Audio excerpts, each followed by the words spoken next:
policies on childcare and how will these benefit the town. We had the Labour leader today, Jeremy Corbyn, a little bit caught out on radio, not seeming to know he was promising extra childcare for 2-year-olds, and not seeming to know how much it would cost to pay for it all. Are you turning to me first, Fiona? Yes, I am.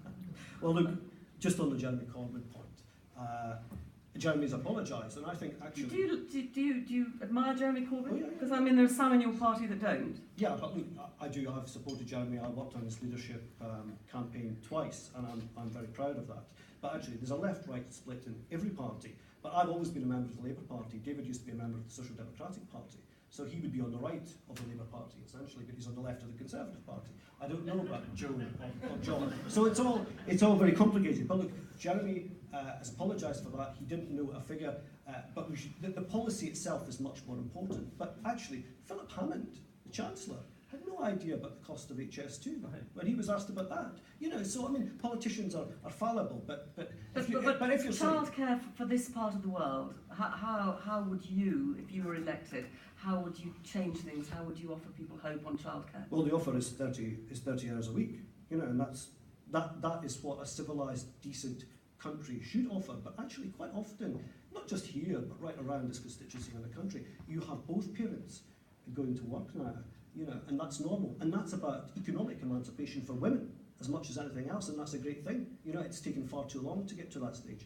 So childcare is really, really central to what we do as an economy and as a society, and I fully support the Labour Party's proposal of 30 hours a week free. And John, the Liberal Democrats' policy on childcare? So this is a devolved issue as well, but we do have a policy at the Scotland and UK levels of extending childcare down to 2-year-olds, so that parents are able to have equality when it comes to getting back into work and things, and helping them out so that those children, particularly from low income backgrounds, get the best start possible in life. Is extremely important to do that. The other important element here is will you be offering 30 hours a week as well? I think we are actually, yes, I think it's 30 hours a week we're offering. The other important element here is also welfare cuts, again, because we've seen massive cuts to child tax credits.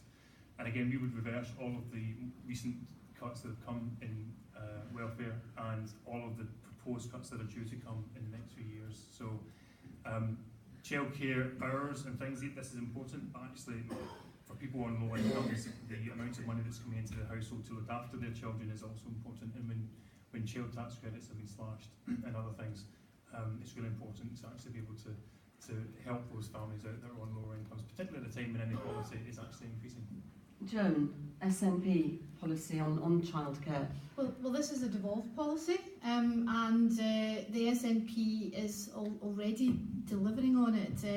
We have increased free childcare from 12.5 hours in 2007 to 16 hours, and our commitment is to move to 30 hours by the end of this Parliament. It's actually one of our biggest infrastructural commitments, and we're on track to deliver it. And there was a statement made by the Children's Minister in Parliament just a few weeks ago about how that's going to be. It's going to be delivered very flexibly with local authorities. So in some rural areas, for example, childminders will have a role in delivering it, where it's not necessarily, you don't have the kind of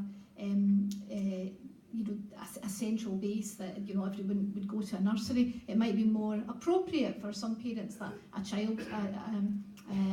childminder delivers it. So it's going to be very, very flexibly delivered, but it's going to be delivered over the course of this Parliament. And so we were already doing it, so it's a kind of hypothetical argument for us because it's already happening here in Scotland. David?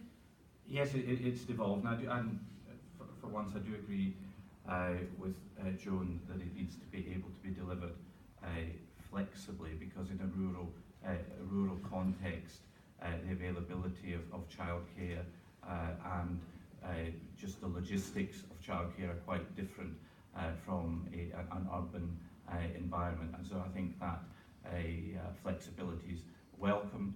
We do want to also see some further focus on the most disadvantaged 1 and 2-year-olds in society, where there's an identification that there are very specific needs. We think that those children should get additional support.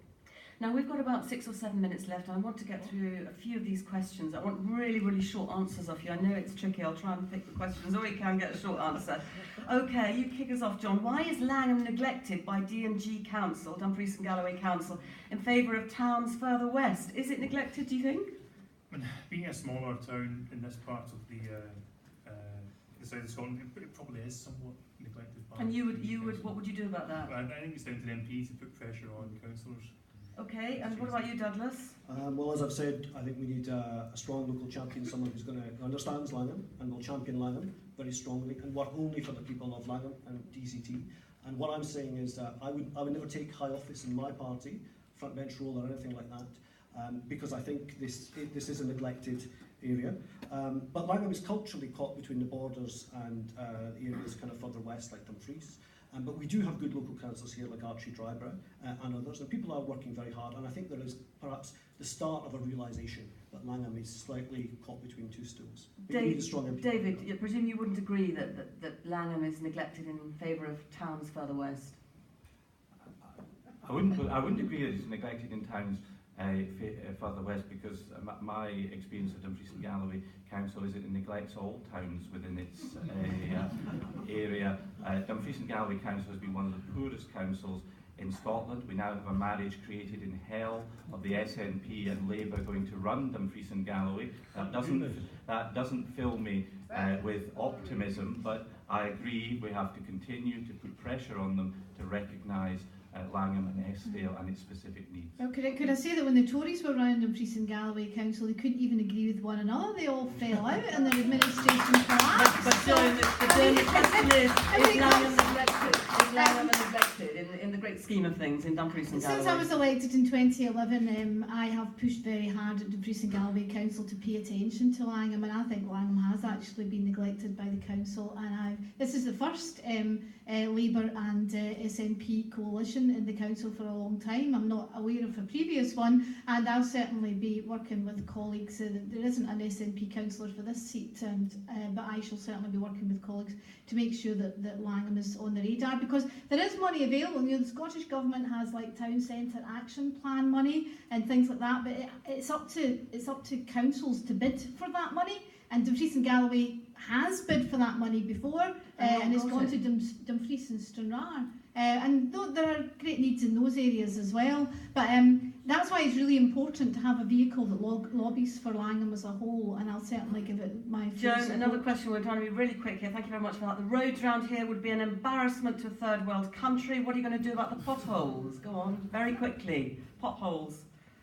Most of the roads are local authority roads. The SNP manifesto for the council promoted a different way to fix the potholes, so that you put more money to fixing them in the first place as opposed to patching them up and then they appear again.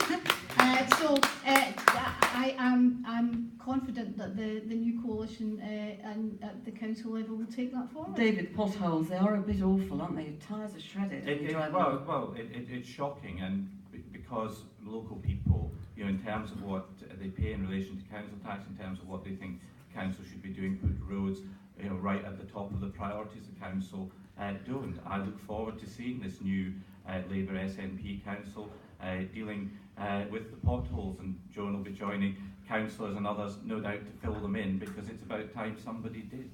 Okay, potholes, Douglas. I've got another question here about the potholes. Well, again, obviously a burning issue. Another question about holes. You know, I mean, and it's good to know that David's up for filling potholes in as well. I mean, I think it's actually no joke.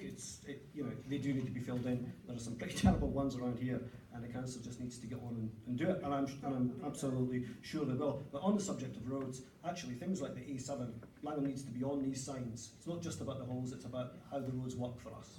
And John, I'd like to link the issue of potholes with Brexit, if I may. this is a short answer we're hoping to get. The Treasury estimates that if we have a hard Brexit, it could result in UK borrowing going up by £200 billion a year. That's an awful lot of money that could be spent repairing roads and on infrastructure in the UK.